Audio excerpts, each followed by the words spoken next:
Bonjour, bonsoir à tous et à toutes. Bienvenue dans une vidéo qui, à l'heure actuelle, alors que j'ai déjà couché un script, je ne sais pas dans quel sens elle va vraiment aller. Au moment où j'enregistre, ça fait 4 mois que je n'ai rien publié, ça fait 5 mois que je n'ai rien enregistré, et je suis un peu là, devant la caméra, depuis une trentaine de minutes, à baragouiner des choses, mais sans être vraiment convaincu des mots que je sors. Alors quand bien même j'ai un script que j'ai mis à la poubelle parce que je crois qu'il n'était pas réel. Un gros problème que j'ai en ce moment, avec pas mal d'autres d'ailleurs, qu'on va détailler un petit peu dans cette vidéo, qui vont me permettre de mettre toutes les choses bout à bout et d'arriver à une sorte de conclusion vis-à-vis de cette chaîne. Pas une fin, mais une forme de conclusion. Pourquoi est-ce qu'elle est venue à exister? Et du coup, de quoi son avenir va être fait directement, étant donné que si on sait d'où on vient, c'est assez facile de dire où on va. Bref, il est temps de casser pas mal de mythes autour de cette chaîne, et pour moi, d'admettre avec humilité pourquoi est-ce que je l'ai lancé.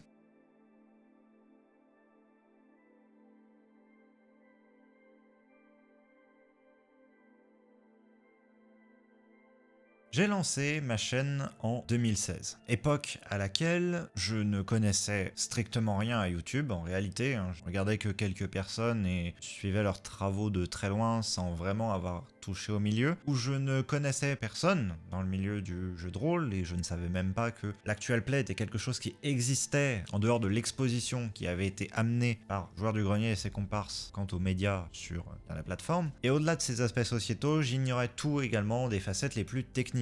Je ne savais pas comment utiliser un logiciel de montage, j'ignorais comment enregistrer quelque chose, et c'est donc ainsi qu'à un an que je me suis mis à enregistrer mes premières vidéos. Alors celles-ci n'avaient aucune prétention bien évidemment, mais pour autant, si je me suis lancé là-dedans, c'est qu'il devait y avoir une raison. Et je n'ai pas réussi à mettre exactement le doigt dessus pendant des années.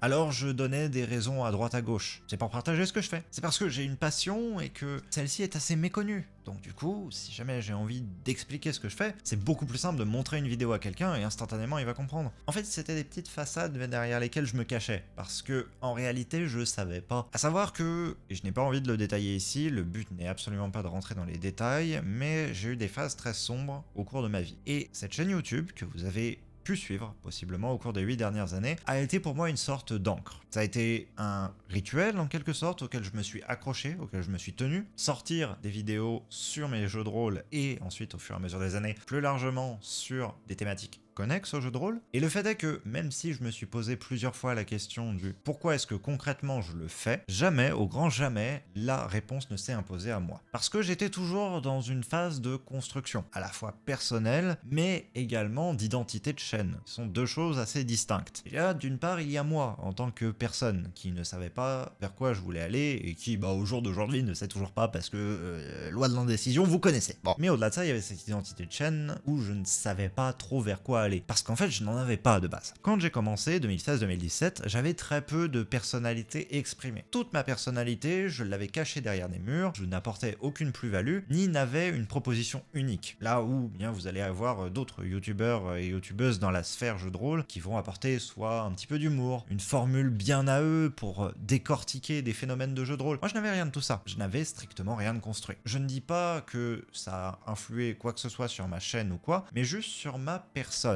Parce que le nombre de questions que je me suis posé, à savoir si j'avais de la légitimité, si jamais j'avais une proposition réelle à apporter, ce genre de choses, je n'avais pas d'axe spécifiquement défini. Je n'avais pas ma manière de traiter les sujets. Cette chaîne a été un petit peu K1, K1, et a été au final, au fil des ans, le reflet de ce que j'étais dans la vie. Alors certes, j'étais un peu plus à l'aise, et c'est ça qui est terrible, quand je faisais mes vidéos que dans la vraie vie, parce que être face à une caméra, pour moi, c'est assez simple, en fait. Moi, je n'imagine pas la pression d'un public, je n'imagine pas toutes ces choses-là, je n'imagine pas qu'on va analyser chacune de mes paroles, je vois juste un objet fait d'un ensemble de métal, de plastique et de verre, qui est là en train de capter de la lumière de moi qui suis éclairé, et c'est tout. Ma réflexion va pas plus loin que ça, en fait, quand j'enregistre. C'est au montage que les dilemmes se posent, sauf que l'enregistrement est déjà fait à ce moment-là. Déblatérer des choses devant la caméra, ça m'a posé des problèmes par le passé parce que je voulais avoir un texte et je voulais être au plus lisse possible. Dans ces cas-là, à poser des problèmes. Et autrement, déblatérer des choses devant des caméras, fondamentalement, ce n'est pas ça qui me pose problème. En revanche, avoir et montrer des éléments de personnalité, là j'avais beaucoup plus de mal parce que je n'en avais tout simplement pas. Donc, au fur et à mesure des années, j'ai essayé d'un petit peu trouver des choses qui me conviendraient. Le problème à ça, c'est que j'ai jamais pris en fait le temps de me poser réellement. En fait, depuis que j'ai commencé en 2016, je me suis imposé de sortir au moins quelques vidéos par mois, toujours dans un rythme des fois effréné, où je suis monté à 4 vidéos par semaine pendant plusieurs mois d'affilée, où donc c'était des gros crunchs où je travaillais sur 15-20 vidéos pour avoir toutes les vidéos des mois de juillet-août par exemple, chaque année de près à sortir, prêt à être publié et tout, au mois de mai. En fait, j'avais 2 à 3 mois d'avance sur ces périodes-là où je savais que je pouvais pas faire de vidéos ou que je pouvais pas en publier. Je m'arrangeais pour avoir 2 à 3 mois d'avance pour pouvoir combler ce vide. Et le fait est que, quand je regarde ça, en fait, j'ai jamais réellement pris de pause parce que même pendant ces mois qui pourraient être des mois de pause, en fait, ce qu'il fallait que je fasse, c'est que je prépare d'autres sujets. C'était que je me dise que j'allais faire bien telle vidéo, que je commence à enregistrer quelques petits morceaux, que je commence à préparer un scénario de jeu de rôle pour la prochaine grosse série que j'allais faire. Et en fait, je me suis jamais vraiment accordé de pause. En 8 années, très clairement, tout ce que j'ai fait, je l'ai fait certes avec du cœur, mais je l'ai fait avec un manque de temps tragique. J'ai des études en parallèle que j'ai réussi à mener à bien au final, tout de même, parce que maintenant j'ai un boulot. Pour autant, j'ai été successivement licence, master, relicence, remaster, des aléas de parcours, vous me direz. Mais en parallèle de ça, j'ai tenu à maintenir des vidéos tout le temps. Et le fait est que il y a des moments, quand on est sous une charge de travail assez conséquente tout de même, parce qu'il y en a qui diront qu'en fac on bosse pas, c'est faux en fait. Si tu veux vraiment aller loin en fac, t'as pas le choix, il faut bosser à un moment, ça sort pas de nulle part. D'ailleurs, même si t'as pas envie d'aller loin, mais juste que tu vas sortir avec un diplôme, c'est un fait aussi. Et donc en fait, toutes ces petites choses-là, mises bout à bout, plus tous les problèmes que j'ai à droite, à gauche, de par mon mental qui était défaillant de base et que j'essaie de tirer vers le haut, de soucis divers qu'on a tous dans nos vies respectives, tout ça mis un bout à bout, plus le fait de maintenir souvent, parce qu'en moyenne, au final, quand on regarde, si on prend le nombre de vidéos de la chaîne et qu'on divise par le nombre de semaines d'existence de cette chaîne, on est à une moyenne de plus de 1,6 vidéos par semaine pendant 8 ans. Et c'est pas des vidéos qui me prennent 5 minutes à monter, même si elles sont assez peu travaillées pour certaines, parce que y en a des anciennes, c'est juste des replays de jeux de rôle légèrement découpés. Ça pourrait paraître pas être tant de travail que ça. Effectivement, c'en est pas tant comparé à certains projets que j'ai pu sortir plus récemment. Mais c'est quand même au moins le temps de toute l'écoute, de toute la lecture de la vidéo, de découper les parties en question qu'il ne veut pas voir dans le mix final, et toute la manutention des fichiers autour, etc. Donc quand même, pour une vidéo de cette époque-là, des tout débuts, qui durait 30 minutes, il y avait quand même environ 1 heure à 1h30 de boulot autour. Et quand on met ça bout à bout avec le nombre de vidéos qu'il y a eu à sortir, avec le fait que pour faire une séance de jeu de rôle, il faut du temps, il y a du temps de préparation à côté, et j'ai aussi plein d'autres projets que je me lance dans tous les sens. On a pu voir au fur et à mesure des années un certain nombre qui ont pu être menés à bien, d'autres qui ont été lâchés sur le bord de la route mais qui n'attendent qu'à être pris. Projet d'écriture, des projets complètement annexes type question pour un rôliste en béton, scène d'impro, un ensemble de chroniques rôlistes qui au fur et à mesure des années ont pu gagner en pertinence de par un travail de documentation que je me suis ensuite efforcé de fournir, des questions sur le world building, et surtout aussi beaucoup de vidéos avec notamment K, Solig, qui sont les 2 personnes que vous aurez revues le plus sur cette chaîne, qui malgré tout en fait il faut convenir d'une date avec une personne pour enregistrer, et même si la vidéo finale, le produit final ne paraît pas si travaillé que ça, comparé à d'autres productions que vous pourriez trouver sur d'autres chaînes YouTube, il n'en reste pas moins que ça reste du travail. Ça reste beaucoup de travail.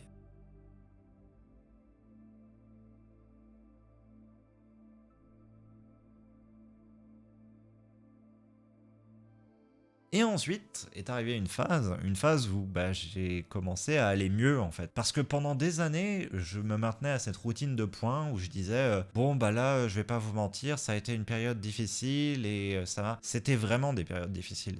Maintenant, je peux considérer que ça commence à être derrière moi, que ça commence à être des choses que je peux regarder avec une pointe de nostalgie et ressentir l'espoir de me dire que la vie n'est pas juste une montagne écrasante de merde qui t'arrive dessus. Que non, il y a des choses positives dedans, qu'on peut les prendre, qu'on peut les saisir, qu'on peut aller de l'avant.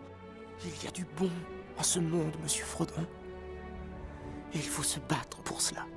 Le fait est que pendant des années, au cours de ces points, j'ai pu dire que ma santé mentale n'allait pas des masses, hein. C'était globalement le message qui en ressortait quand on prend l'intégralité de ceci. Et ensuite, il y a eu une cassure. Il y a eu une certaine cassure qui s'est opérée entre globalement il y a 2 ans et l'année dernière. Peu à peu, j'ai réussi à reprendre le contrôle de ma vie. Peu à peu, j'ai réussi à avoir une meilleure image de moi, de par là même à être beaucoup plus positif sur ma vie. Ça s'est ressenti à plusieurs niveaux et ça s'est accompagné de tout un tas de choses que vous avez pu voir. Je me suis mis à produire des contenus plus ambitieux et le fait que ce soit les contenus plus ambitieux qui me renvoient de la satisfaction ou le fait que je sois satisfait dans ma vie qui me force à faire des contenus plus ambitieux, honnêtement, je saurais pas dire quelle part va où et je vais pas chercher à la quantifier. Tout ce que je sais, c'est qu'il y a un fait. Il y a un fait qui a commencé à se mettre en place.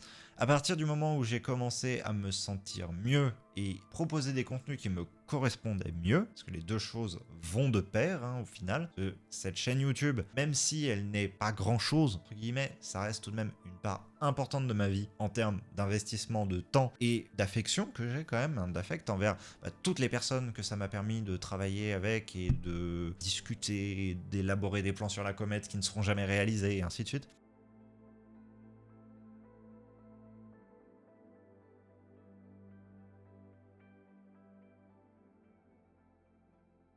C'est environ juin 2022 que mon contenu a commencé à grandement évoluer, où je suis passé de contenu qui était très peu sourcé et où c'était juste vas-y mon opinion au doigt mouillé sur ce truc de JDR à peu près précis, à on va prendre un sujet, on va regarder de la biblio dessus, on va essayer de se documenter, on va essayer d'apporter une méthode un peu scientifique sur la question et on va essayer d'y répondre. Bon, bien évidemment, en restant de la science de comptoir, très clairement, je suis pas allé jusqu'à décortiquer l'intégralité des publications sur un sujet et essayer de consulter 25 experts, mais au moins essayer d'avoir un petit peu plus d'esprit critique, un petit peu plus de recouper des sources et d'axer une sorte de message qui ne se veuille pas du tout prétentieux, mais au contraire une posture très humble, qui est au final celle que j'ai un peu au quotidien. J'ai généralement pas tendance à dire aux gens il faut faire comme ça, faut faire ce truc là et c'est comme ça, c'est pas autrement. Mais je suis beaucoup plus à essayer de donner des conseils issus soit d'expériences personnelles, issus de soit de choses que j'ai lues, parce que en fait sinon je me sens pas légitime de le faire. Je veux dire, il y a aucune manière unique de faire un truc, parce que tout dans votre existence, vous verrez, sera bourré d'exceptions. Et il n'y aura pas de choses qui vont forcément bien suivre des règles bien carrées et tout. Donc du coup, si jamais pour tel ou tel truc que je vais présenter en termes de world building, en termes de scénario, en termes de tout ce que vous voulez autour du jeu de rôle, vous êtes cette exception, vous n'allez pas vous sentir inclus dans la vidéo, inclus dans la discussion. Donc du coup, j'essaie de plus d'orienter ça en me disant, c'est des pistes, c'est des choses qui peuvent vous permettre de réfléchir. Et ça, en fait, ce shift, il s'est un petit peu ressenti, parce que les contenus ont évolué, qu'ils ont mis plus de temps à être produits, mais aussi parce que au moment où j'ai fait le point suivant, j'avais rien de négatif à dire sur la période passée. Alors certes, j'avais des histoires du type ouais, je suis un peu fatigué, ouais, j'ai un petit peu forcé sur tel truc, j'aimerais bien réduire un petit peu pour l'année suivante et tout. Mais c'est tout, en fait, j'étais bien, j'étais content de faire ce bilan, je me disais, pour la première fois depuis 8 ans, dans une vidéo du point, je dis que ça va bien. Et là, ça a été le deuxième déclic. Ça a été le deuxième déclic de me dire que si je me mettais un peu moins de pression, mais que je me laissais un petit peu plus de temps et que je laissais un peu maturer les choses et que je discutais avec d'autres personnes de est-ce qu'il faudrait que je fasse tel sujet, est-ce que ça pourrait les intéresser, et que aussi j'hésitais pas à proposer des idées un petit peu saugrenues qui me traversaient l'esprit de temps en temps, il y avait des projets qui pouvaient avancer, il y avait des choses qui pouvaient être mises sur papier, il y avait des éléments qui pouvaient progresser. Et m'apercevoir de ça m'a fait du bien, mais en même temps ça m'a fait me reposer la question, maintenant que je vais mieux, pourquoi est-ce que je continue en fait? Parce que ouais, il y avait une part de ça. Il y avait très clairement une part de ça dans mes anciennes vidéos. C'était, je le faisais parce que ça me donnait une routine, parce que ça me donnait une raison de continuer en fait. Non pas que j'ai un public immense, non pas que j'ai été fédérateur de quoi que ce soit, mais le fait de me dire j'ai une série de jeux de rôle qui est lancée et à la fois mes joueurs et joueuses m'attendent pour que je fasse la prochaine session, mais également un public auquel je partage ce que je fais attend le prochain épisode, ou au moins quelques-uns, parce qu'il y avait quelques vues, c'est tout. En fait, juste cette pensée-là, ça me permettait de me dire, il faut que je me bouge un peu et que je fasse une nouvelle séance, il faut que je me bouge un peu et que je monte ce truc-là et que je le mette en ligne. Et du coup, au quotidien, quand je rentrais des cours, j'avais une chose à faire. Non pas que je m'ennuyais, très loin de là, j'avais plein de projets de lancer déjà à l'époque, mais il me manquait un but. Et ce but, Je me le suis fixé moi-même en créant cette chaîne YouTube. Et le fait est que maintenant que j'ai plus besoin de ce rythme dans la vie, parce que j'ai trouvé d'autres exutoires et qu'au final, la pression d'avoir forcément justification à chaque action que je fais décroît de jour en jour, je me suis posé la question de pourquoi est-ce que je continuais. Alors certes, il y a une part de moi qui a toujours voulu enseigner des choses aux autres. Mais ce n'est pas la posture dans laquelle je me place, parce que je comprends au fur et à mesure du temps que on ne peut jamais être expert sur un sujet. On peut s'approcher de l'expertise, mais on ne fera jamais que la toucher du bout du doigt. Et j'ai quand même un sale côté perfectionniste, faut le dire. Et à ce titre-là, je me sens pas légitime de donner des cours sur comment faire du jeu de rôle, quand bien même ça fait des années que j'en fais. Parce que je n'ai pas de connaissances globales, que le jeu de rôle c'est un terme fourre-tout qui englobe pléthore de pratiques, et que ce que je fais, par certaines et certains, ne serait même pas considéré comme du jeu de rôle. Je fais quelque chose de très narratif, d'autres qui considéreraient même pas ça comme dans cette catégorie-là, elle serait plus à dire c'est une sorte de jeu d'improvisation. Et donc, j'ai pas envie de me perdre dans le fait de dire allez, on va définir une école de jeu de rôle et on va dire que la définition du jeu de rôle c'est ça, et que donc du coup dans cet espace on va définir tel et tel concept. Non, c'est pas des voies sur lesquelles j'ai envie de m'engager. C'est déjà des choses que je fais pendant mon boulot, j'ai pas envie de les répliquer sur ce que je fais à l'extérieur. On va dire la même chose au sujet de la recherche sur mes vidéos, mais bon, c'est une pente un peu glissante.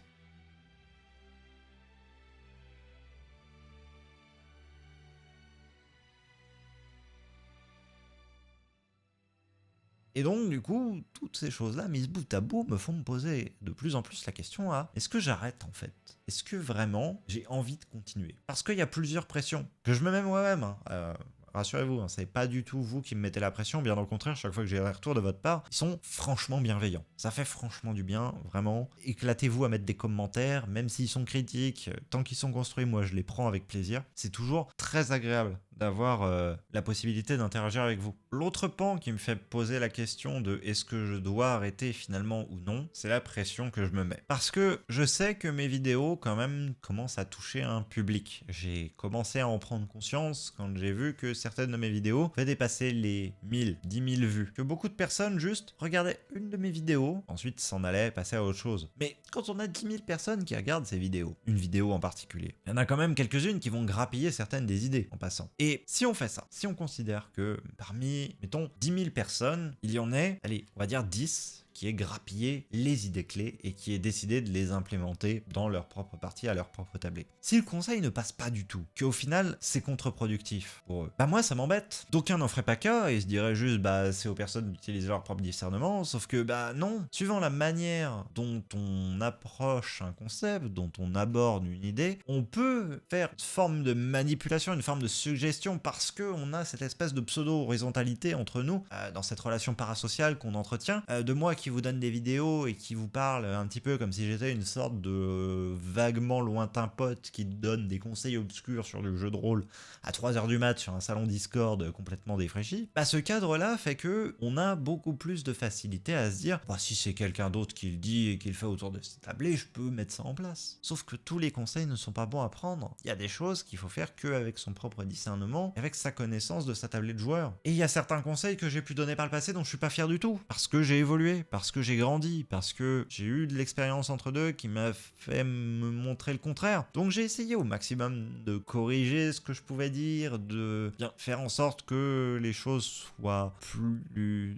d'actualité, en des fois retirant certaines très anciennes vidéos. En même temps, ça fait partie d'une sorte de parcours initiatique que j'ai eu, parce que dans un sens, ça retrace aussi mes balbutiements avec le jeu de rôle en tant que média. Et au milieu de tout ça, une question qui revient. Pourquoi est-ce que je continue? Parce que maintenant que les phases les plus sombres de ma vie sont possiblement derrière moi et que je commence peu à peu à me remettre de cette période et que je vois les erreurs que j'ai pu faire par le passé, que je vois celles que je fais encore maintenant et que je sens à quel point la barre de ce que je veux est haute, j'avoue qu'il y a des moments où je prends peur, où je me dis, est-ce que j'ai vraiment la carrure Paul pour maintenir en parallèle ce que je veux vous donner et ma vie, sans que l'un entre en conflit avec l'autre? C'est une grosse question, c'est une question que beaucoup de personnes produisent du contenu se posent, très clairement, à un moment dans leur vie. Aucun pourrait dire, la solution c'est de se mettre à bosser à plein temps sur ça, sauf que non, c'est pas des choses que je souhaite du tout. Je visualise de loin un petit peu cette situation influenceur, et quand bien même de toute façon je sais qu'elle ne m'est pas accessible, je sais que c'est c'est pas quelque chose qui est souhaitable pour moi. Ça ne ferait que me mettre en porte-à-faux. Et c'est pas du tout vers ça que je veux tendre. Ce que je veux dire, c'est que j'aimerais essayer de trouver un équilibre entre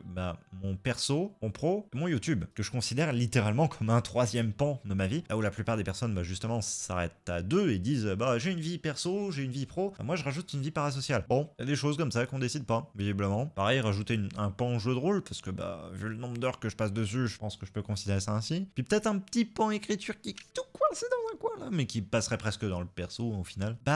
Quand on met tout ça bout à bout, la question de qu'est-ce qu'on sacrifie vient forcément. Parce que ouais, faut faire des choix, hein, ça c'est malheureusement, il n'y a pas assez d'heures dans une journée et pas assez d'heures dans une vie pour ne pouvoir tout faire. Et que je suis humain comme tout le monde et je ne veux plus me maltraiter comme je l'ai fait auparavant en me forçant des fois à faire du montage jusqu'à en vomir, hein, pas littéralement, mais pas loin.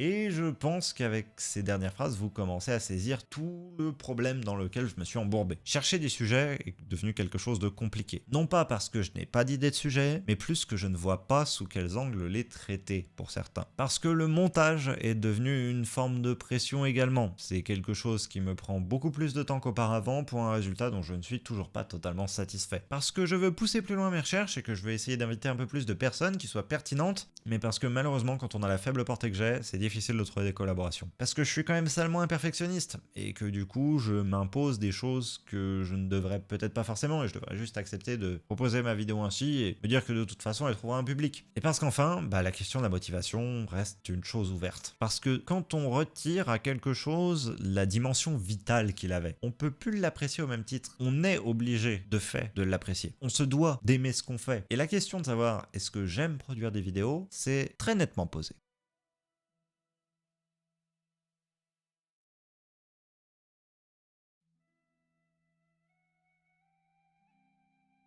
Et on en vient à pourquoi j'ai fait une pause. La pause m'a d'abord été forcée, en quelque sorte, parce que je me suis retrouvé à déménager, hein, vous pouvez voir, nouveau décor derrière moi, toutes ces choses-là, on va y venir, hein, vous en faites pas. Et pendant ce déménagement, donc, je me suis retrouvé à ne pas avoir de connexion internet pendant un peu plus d'un mois. Bon, rien de tragique. Mais néanmoins, pour publier des vidéos, c'était un peu plus dur. Et puis de toute façon, il y avait tout l'aménagement à faire. J'avais plein de projets dans tous les sens, j'avais envie de faire plein de choses, de mettre en place mon bureau, de mettre en place des cache-câbles, adopter un chat, ce genre de choses. Et j'ai tout fait. J'étais là, à la fin de mes vacances, assez épuisé mais super content parce que j'avais produit comme jamais j'avais fait. Et au final, je me suis aperçu que pendant ces 2 mois et demi de vacances que j'ai eu le droit, j'ai pas fait une vidéo et ça m'a enlevé un poids énorme. J'avais l'impression de respirer à nouveau. Et je dis pas ça dans le sens que je déteste les vidéos, très loin de là, j'adore en faire en fait. Mais juste, j'avais pas à me forcer à trouver des sujets, à me forcer à trouver comment les traiter. Je pouvais me laisser du temps pour me ressourcer, je pouvais me laisser du temps pour avoir des idées. Si jamais je n'arrivais pas à faire quelque chose dans une demi-journée, c'était pas grave, je pouvais l'avancer à la journée d'après et personne dirait rien. Et vous-même, hein, d'ailleurs, quand vous recevez mes vidéos, si jamais ils avaient un mois, une semaine, un an de retard, probablement vous diriez rien. Mais indirectement, c'est une pression que je me suis posée en me forçant pendant 8 ans à envoyer quasiment une vidéo, voire plus par semaine. Donc ouais, quand on met tout ça bout à bout, la question de est-ce que je reprends ou pas, c'est imposé. Puis la vie faisant, j'ai commencé ma thèse, donc du coup j'ai un petit peu retardé mon retour. J'ai attendu que ça se stabilise un peu parce qu'il y a eu un premier rush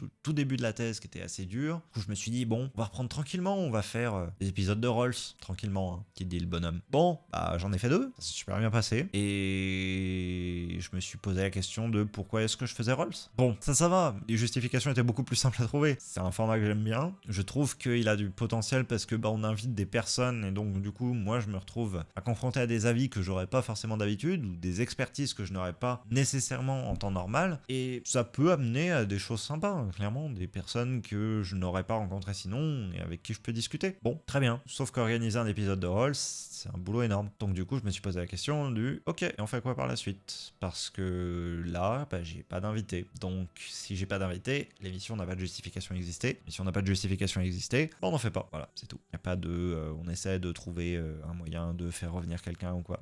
Non, c'est je veux plus m'imposer de faire du contenu je veux m'imposer mes propres règles, ce qui est différent. Et la règle que je me suis imposée vis-à-vis de Rolls, c'est de dire, bah maintenant, si on n'a pas d'invité, on fait pas d'émission. Voilà. Sauf que j'ai plus envie d'être tout seul à gérer tout ça parce que c'est un boulot énorme et que je me vois pas d'imposer en fait tout ce que je fais et tout ce que je dis. Je voulais que Rolls à l'origine, ça se lance un petit peu en mode boule de neige. Genre, je bosse à fond pour les premiers pilotes, du moins en termes de recherche d'invités, là je parle. Ensuite, hop, on laisse la boule de neige dévaler la pente et de petit en petit, on récupérait d'autres invités qui avaient envie de venir et on pouvait continuer, etc. Ça marchait pour une personne, c'est tout. Donc je sais que peut-être il faudrait que je m'accroche plus longtemps, que je réussisse à régulariser mon émission. Sauf que, la vérité, j'ai tellement de choses à faire à côté que je suis obligé de mettre Rolls au second plan.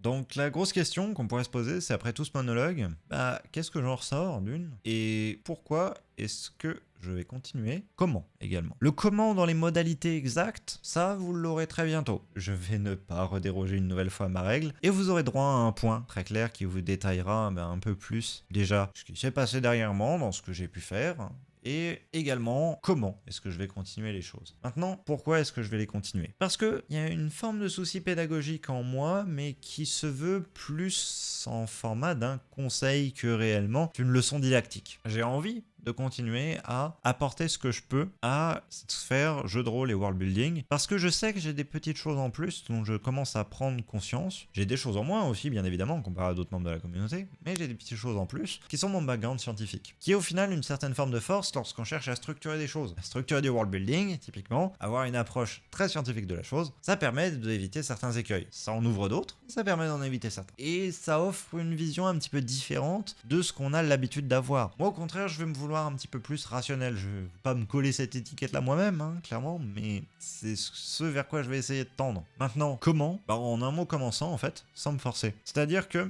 on va pas forcément avoir des rythmes de publication ni effrénés, ni égaux à ceux qu'on avait avant, ni même réguliers. En réalité, là, le but, ça va être un peu plus de profiter de ce que je fais. Et s'il y a une vidéo qui doit sortir par mois, il y aura une vidéo qui sortira par mois. Le fait est que avoir pris ces 3 mois et demi de pause m'a permis de réfléchir à mes prochains sujets, mais aussi de prendre du recul. Et c'était surtout ça qui me manquait. Le recul pour me dire que je fais pas ça par envie d'avoir un public, par envie désormais de me donner une routine pour m'accrocher à ma vie, ou de me dire que je transmets des connaissances que personne d'autre ne peut avoir. Non. Ce que je vais vouloir désormais, et ce que j'ai envie pour vous, c'est de transmettre une manière de voir les choses, une vision un petit peu, mais qui soit pas une vision que vous ayez à suivre du tout, juste qui vous fasse considérer un autre point de vue pour pouvoir enrichir le débat. La raison pour laquelle j'ai envie de faire des vidéos, au final, je l'ai faite figurer il y a quelques mois déjà dans mes disclaimers sans m'en rendre compte. Ce que je veux, c'est qu'à l'issue du visionnage d'une de mes vidéos, vous vous forgiez votre propre avis. Vous récupériez ce que j'ai dit, vous alliez chercher d'autres sources, vous alliez collecter un petit peu d'informations sur le sujet, et que vous dites, ok, cette chose-là, je la fais de telle manière parce que la justification est importante. Limite, la sortie de la chose, tant qu'elle fait de mal à personne, elle a aucune importance. Ce qui importe vraiment, c'est d'être capable de dire pourquoi est-ce qu'on a fait ce choix-là. Et je pense que ça encapsule bien les valeurs que j'ai envie de transmettre au sein de ce que je vais faire par la suite. Maintenant, pour ce qui est des motivations, elles vont être variées.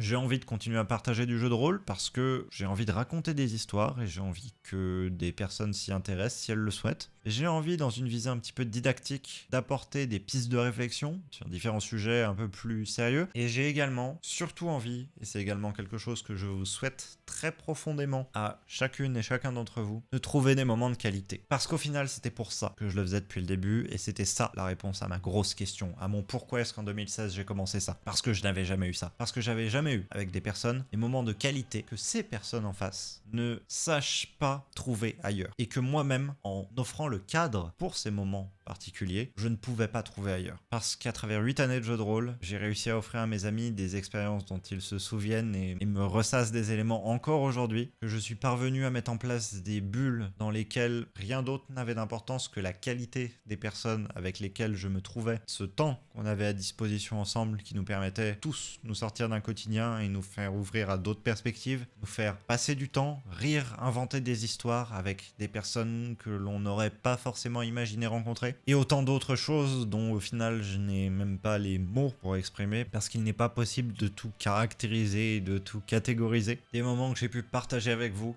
pour une grande partie. Vous avez pu être les témoins pour lesquels je pense qu'il est temps que je vous dise merci. Je vous souhaite en avance de très bonnes fêtes. Prenez soin de vous et on se dit à la prochaine.